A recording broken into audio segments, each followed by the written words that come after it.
Nighttime, inside the interrogation room of the local precinct. Dustin and Dahlia sat back to back, both tied to chairs. The room was cold, damp, and so dark that one couldn't see their own hand in front of their face. A suffocating pressure seemed to hang in the air. "Sorry. I didn't expect you to get dragged into this too." Dustin spoke first. "They said you stole something valuable. Is it true?" Dahlia suddenly asked. "What do you think? I don't believe you'd be that bold. Someone must be setting you up. Is it related to Cobra?" "Cobra was just a pawn. The real mastermind is Wang Dong," Dustin replied. "Wang Dong? You mean Third Master Wang?" Dahlia's expression changed. "But didn't you two get along? How did you offend him?" "I punched him," Dustin said flatly. "What?" Dahlia's face turned pale. You actually dared to hit Third Master Wang? Are you insane?" "Who was Third Master Wang?" "He was a direct relative of Chairman Wang, part of the elite Wang family in Stonia. Even the ruthless Cobra had to grovel in front of him, and yet Dustin had the nerve to hit him? Was he looking to die?" "He made the first move. I was just defending myself," Dustin said calmly. "You're too impulsive." Dahlia was both furious and anxious. "Do you even understand who you've offended?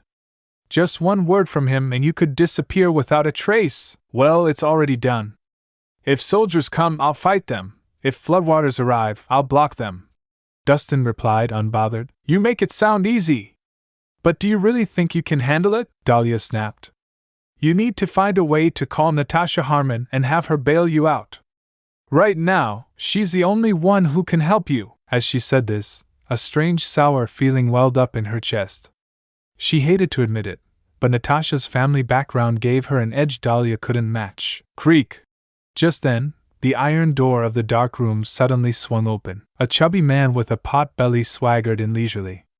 He plopped down into a chair and then, click, switched on a blinding interrogation lamp. The intense light made both of them squint. "You're that Dustin, huh?" The fat man looked at him with bad intentions. "That's right."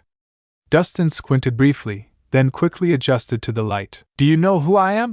the fat man asked. "No idea." "Well, let me tell you then. I'm Detective Sue. People call me Iron-Faced Judge Yen," he announced proudly. At his words, Dahlia's expression darkened slightly. She'd spent years navigating the business world and had certainly heard of Judge Sue. He was notorious, a merciless enforcer who left no bones behind. Anyone who ended up in his hands never came out unscathed. Now they were really in trouble. "So it's Detective Sue." "I've heard the name," Dustin said indifferently. "Since you've heard of me, you must also know what I'm capable of. So I suggest you behave and cooperate. Maybe then, you'll have a chance of walking out of here alive." Detective Sue lit a cigar and took a long puff. "What exactly do you want me to cooperate with?" Dustin asked. "You stole a valuable item. By law, you should be in prison.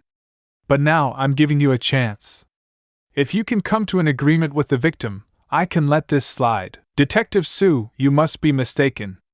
I didn't steal anything. That ginseng was mine to begin with," Dustin said calmly. "Hey, punk! You still don't get it, do you?" Detective Sue sneered. "Whether you stole it or not doesn't matter. Once you're in this place, I decide everything. If I say you stole it, then you did. Got it?" "Detective Sue, don't you think that's a bit unreasonable?" Dustin frowned. "Reason? Heb, my word is reason!" Sue sneered coldly. "You've got two choices. Either agree to Third Master Wang's terms or rot in prison for the rest of your life." "What if I choose neither?" Dustin countered. "Boy, I'm trying to be nice here. Don't push me, or you'll regret it." Sue's tone turned threatening. "Are you threatening me? So what if I am?" Sue puffed on his cigar and scoffed. "I know you've got some fighting skills, but in here, I don't care if you're a god. You won't escape. Oh, and don't say I didn't warn you. Your girlfriend here is quite the looker. If she ends up in prison, let's just say, it won't end well for her. You might not care about yourself, but don't you care about her? Or do you really want to watch helplessly as a delicate beauty like her gets ravaged by those starving inmates?" At those words, Dustin's expression turned dark. A murderous glint flickered in his eyes. "If you dare lay a hand on her, You won't live to regret it. His cold, commanding voice made Dahlia pause, and warmed something in her heart. Humph! You can't even protect yourself, and you're threatening me? Be smart. Hand over the item, or don't blame me for throwing your girlfriend into the pit. Those prisoners haven't seen a woman in over 10 years. Even if we tossed in a sow, she'd be half dead by morning. So what do you think would happen to a top-tier beauty like her? Think it over carefully. You've got 30 minutes. When I come back, I expect the right answer. With a sinister grin, Detective Sue turned and left. With a loud clang, the iron door slammed shut, and the dark room plunged back into pitch blackness. Night gradually deepened. At this moment, outside the main entrance of the precinct, Florence and James, along with a group of people, were waiting anxiously. Dahlia was the backbone of the entire Nicholson family. If anything happened to her, the family would completely collapse. To rescue her, the Nicholson family had gone all out, mobilizing every connection they could possibly use. Just as everyone was waiting in anticipation, a patrol officer suddenly walked out. Seeing this, James immediately stepped forward. "Brother John, how's it going? Can you get my sister out?" The officer shook his head. "James, I just checked. This case is being handled personally by Chief Sue. Small fries like me have no say in it. What do we do then? Can't you think of another way?" James started to panic. Yes. Officer Jean, as long as you can help, we'll be deeply grateful." Florence pleaded earnestly. "I'll do my best, but I can't promise anything. Also, you'll need to prepare the necessary fees in advance for greasing the wheels. Brother Jean, I just scraped together 2 million. Take it for now. If it's not enough, I'll find more.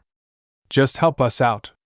There will be another generous reward if you succeed," James said, handing over a bank card. "All right then, I'll give it another shot." The officer took the card discreetly and turned around to head back inside. "James, 2 million is no small amount. Are you sure this friend of yours is reliable?" Florence asked, uncertain. "No matter what, we have to give it a try." James gritted his teeth. "Oh right, where's Mr. Laney?" someone suddenly asked. "Matt said he was going to meet a friend, someone who might be able to help get Dahlia out," Florence replied. "I see. With Mr. Laney helping too, we've got double insurance. Everything should be fine." Hearing this, everyone sighed in relief. Elsewhere, in a luxurious villa, Matt Laney was in a bathtub, having a steamy time with a long-haired beauty. The two were entwined, locked in passionate intimacy, thoroughly enjoying themselves. After a while, the woman's flushed face finally showed satisfaction. "Matt, your skills just keep getting better. I can hardly keep up," she said with a sweet and flirtatious smile. "Well, you're just too tempting," Matt teased, flicking her nose. "They say no one comes to the temple without a reason. You suddenly show up and please me so thoroughly. There must be something you want, right?" she asked with a half-smile. "Looks like I can't hide anything from you." Matt chuckled. "I have a friend who was arrested by the precinct. I need you to get her out. You know, Swinton isn't really my turf." "A friend? What's her name?" the woman asked. "Dahlia Nicholson." "Oh? Sounds like a woman. What's your relationship with her?" The woman narrowed her eyes in suspicion. Just a normal friend. She helped me out in the past, and I'm just repaying the favor," Matt said calmly. "Is that so?" The woman spoke half doubtfully. "Matt, don't say I didn't warn you. You belong to me. Don't you dare flirt with other women. If any vixen tries to seduce you, I'll make her wish she were dead." "My little sweetheart, what are you saying? You're the one I love most. Why would I care about anyone else?" Matt quickly pulled her into his arms. "If you really love me, then show up at my birthday party in a couple of days, as my boyfriend. I'll introduce you to my father," the woman said with a smile. "So soon to meet the parents? What, are you scared? Your father is none other than the famous Mr. Hummer. Who wouldn't be scared? But for you, I'd brave any danger, even a sea of fire." "Ha! You really have a sweet tongue. It's settled then." Back at the Harmon residence, Natasha Harmon sat on the couch, quietly reading a book. Suddenly, Ruth burst in, flustered and breathless. "Natasha! Bad news! Dustin's been arrested." "Arrested?" Natasha paused. "What happened?" "I just got word. Dustin was arrested for stealing valuable items and taken to the precinct. Ruth panted. Stealing? Just for that? Natasha looked baffled. That's just a cover. Someone's clearly setting him up. And now Dustin's in the hands of that fat Sue guy. This could get very dangerous. Ruth explained. Upon hearing this, Natasha slammed the table and stood up. That damned fat bastard! He's got some nerve, daring to lay a hand on my man? Gather the team. We're heading to the precinct right now to get him back. Meanwhile, in the Anderson residence. Dad! Something terrible's happened! Jeff Anderson burst into the study, drenched in sweat, startling President Hunter Anderson, who was practicing calligraphy. You little brat! How many times have I told you, stay calm when something happens? Don't panic! Haven't you learned anything? Hunter Anderson scolded. Dad, I'm not panicking for no reason. It's really serious. Jeff wiped his sweat. Humph. Listen closely. No matter what happens, a man must remain composed. Even if the sky falls, you don't flinch. That's true inner strength. Only after his lecture did he finally ask. All right, tell me, what happened? It's Mr. Rhys. He's been taken in by that fat Sioux guy. Jeff said. What? The moment those words landed, Hunter Anderson was so shocked that he snapped the brush in his hand. Quick, call everyone!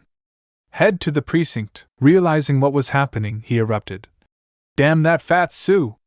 If he so much as touches a single hair on Mr. Rhys's head, I'll skin him alive. Dad, weren't you just preaching about staying calm even if the sky falls? Jeff's mouth twitched. To hell with staying calm! Hunter Anderson broke out in a cold sweat. If Mr. Rhys is unharmed, fine. But if anything does happen to him, not just that fat Sioux, but you, me, and even the whole of Swinton will be in deep, deep trouble. Huh? It's that serious? Jeff was stunned. He still had no idea who Dustin really was. Your damn self!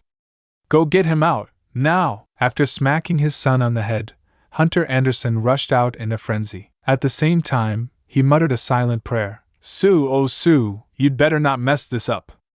Or Swinton will drown in blood. And just can't accept it. This can't be the end yet. You promised to never leave. And now you're gone. Can't believe.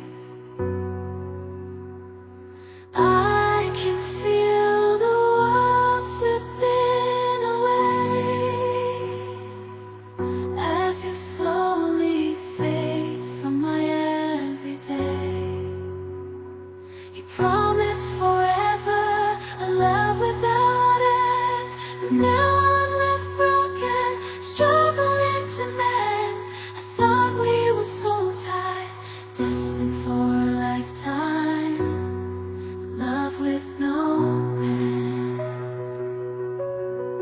love with no end.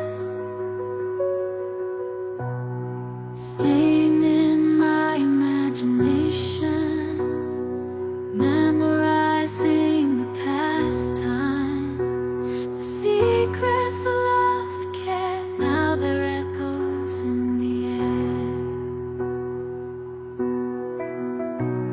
air. I still see your face in every place.